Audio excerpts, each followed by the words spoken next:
Hi, I'm Lisa from Perth Sewing Centre, and today I'm going to show you how to embroider this little guy. He is an Embroider Buddy, and there is a selection of these guys, and what makes them so special is at the back we have a zip, and we unzip the zip, and that allows us to pull out the stuffing. There's usually two lots. There's one for his body and then one for the head. By removing these little stuffing pods, it helps us keep the body and the head flat, and that helps us get the embroidery hoop right up inside there. The hoops I'm using to embroider this are round hoops. There is 3 in the set. This is the small one, and this is the medium one, and then there's also a large one. Now the one I'll be using is actually the medium one. It fits nicely into these buddies. Now with the hoop that doesn't have any arms, that goes inside the buddy. You'll centralise that underneath his belly, and we're going to get some cutaway just to pop inside here. I find 1 layer is enough, so inside the opening just pop that on top of the hoop between the fabric and the hoop. You'll notice under here I have the screw closest to the zip, so that enables you to easily tighten that or loosen that screw, so it's important to have that accessible. Okay, let's get this centralized and in position.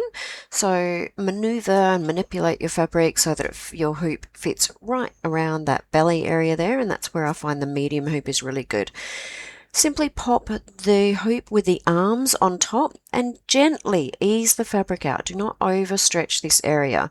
And just because it's round, it fits right nicely around that belly seam. It takes a little bit of manipulation to get that hoop in place, but once you've got it in place, screw this screw up nice and tight. So let's check that the outer hoop and the inner hoop are nice and flush with each other, and do that screw up nice and tight. Now, see how the actual fabric is like a velvet? You can use a water soluble on top to keep the pile of that velvet or the fur down. So we're going to get some plastic and put over top of that the water soluble solvy.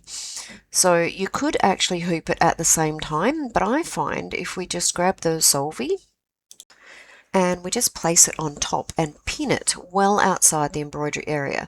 So you could pin it within the hoop, but I do find if you just pin it around the edge, but allow enough that it can push in once it starts embroidering. So let's grab a couple of pins and we'll stick it all around the edge here. So I'm going to put one down here, I'm going to put one up the top, and then another one down, but just once again ensure that the solvy can actually push down when the embroidery starts.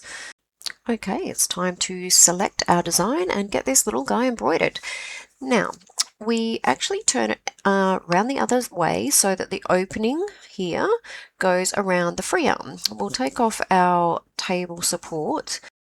Before I put him on, I just want to show you how to select the sizes of your hoops. So we undo these 2 screws here, so we undo those and we just slide it across.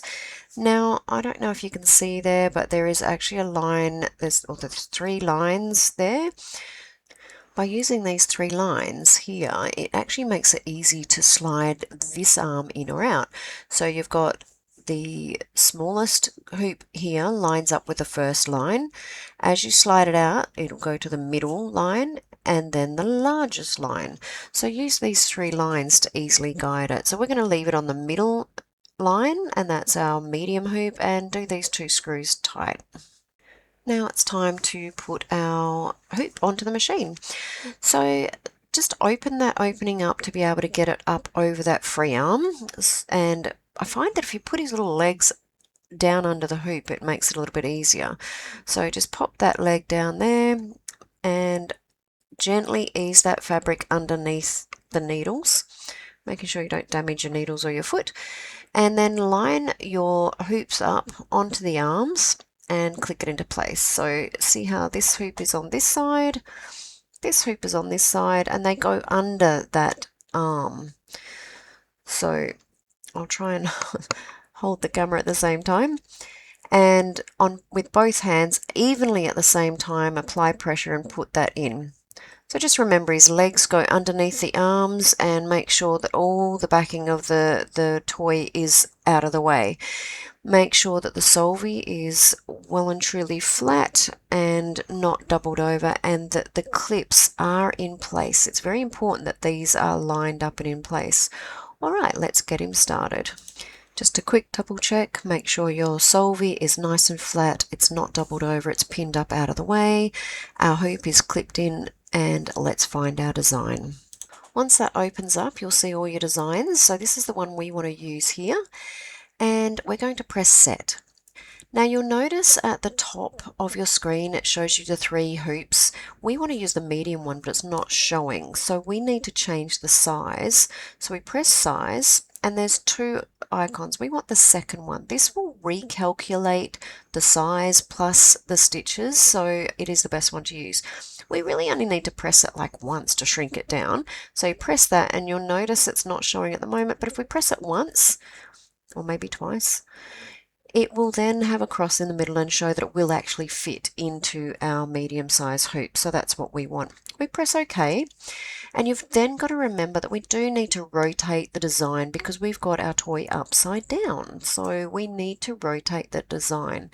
So we're going to press the rotate button here, and we're going to rotate that 90 degrees twice. So that turns 180 degrees, it fits in the middle hoop, and we press OK. Okay, so if we press End Edit at this point, that will now give us access to our manual color sequence. So we want to select which reel or which number thread it comes from. So we press this button here, which is our manual color sequence. You can then select like the first color and tell it which needle to take it from. So this second one we want to needle number 2. This one we want from needle number 1. So you press it, and it will show what part of the design, and press needle number 1. This one, we want needle number 2. So you can then say OK once you've allocated those needles and embroidery, and we are now ready to go. So you can lock and go, and it will start to embroider. And I will show you a little brief run through as we go along, but basically we'll come back at the end and show you the finished product.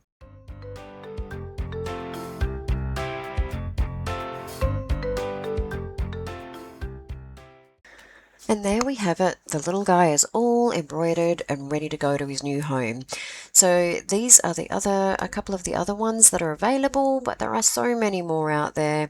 I hope you've enjoyed watching. Please give us a call or an email at sales@perthsewing.com if you've got any questions or you'd like to know anything else. Thanks, and bye for now.